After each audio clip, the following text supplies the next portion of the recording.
ఇది రాహుల్ గాంధీ గారు ఆ రోజు ఇక్కడ తుక్కుగూడలో ప్రచురించిన న్యాయపత్రం. ఏమన్నారు ఇందులో?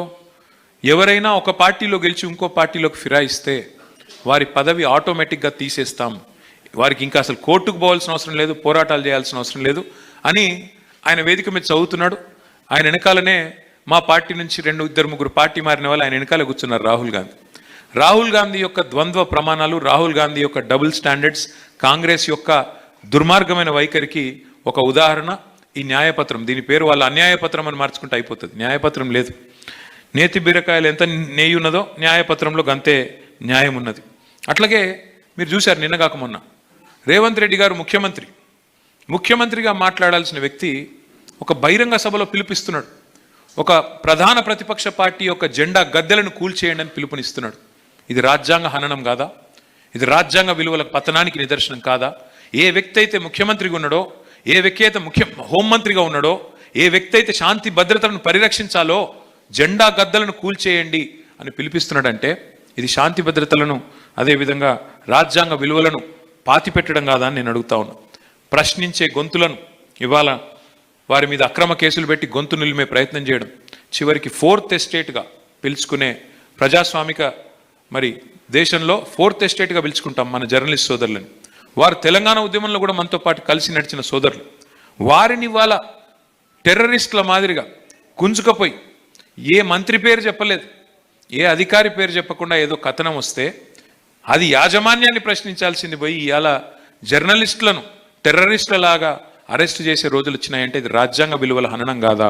అందుకే వారిని నేను కోరేది జర్నలిస్ట్ మిత్రులను కూడా, అబద్ధపు హామీలతో గద్దెనెక్కి మహిళలను, నిరుద్యోగులను, రైతులను, వృద్ధులను అందరినీ మోసం చేసి డిక్లరేషన్ల పేరిట SC ST డిక్లరేషన్ అని చెప్పి దళితులను, గిరిజనులను మోసం చేసి, BC డిక్లరేషన్ అని బీసీలను మోసం చేసి, రైతు డిక్లరేషన్ అని రైతులను మోసం చేసి, యువజన డిక్లరేషన్ అని చెప్పి యువకులను మోసం చేసి 2 లక్షల ఉద్యోగాలు ఇస్తామని చెప్పి వారు ఉద్యోగాలు పొందిన తర్వాత మొత్తం మర్చిపోయి ఇవాళ రాజ్యాంగాన్ని పాతర వేస్తున్న రేవంత్ రెడ్డి గారి పాలన ప్రజాపాలన కాదు, ఇది రాజ్యాంగాన్ని పరిహసిస్తున్న రాక్షస పాలన అని చెప్పక తప్పదు.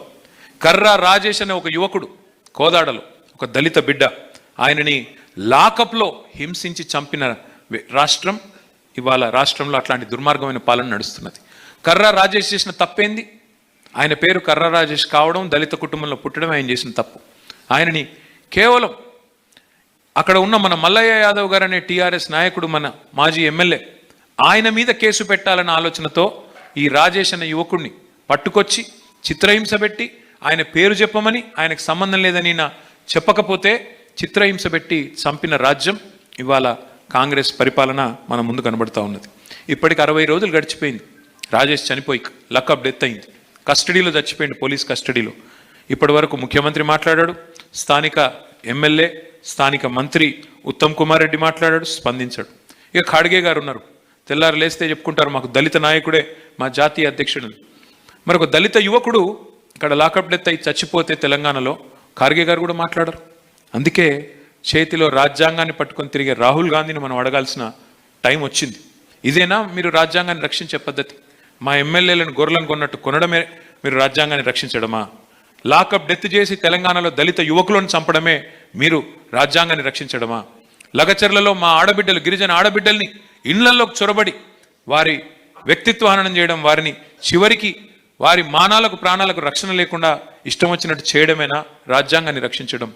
తమ భూముల కోసం తాము పోరాడుతుంటే మా భూములు ఇవ్వం అని చెప్పి బాధపడుతూ రైతులు తిరగబడితే వారిని 40 రోజులు జైల్లో పెట్టడమేనా మీరు చెప్పే సంవిధాన రక్షణ అని రాహుల్ గాంధీని అడగక తప్పని పరిస్థితి. కానీ ఒకటి మాత్రం వాస్తవం, దొందే.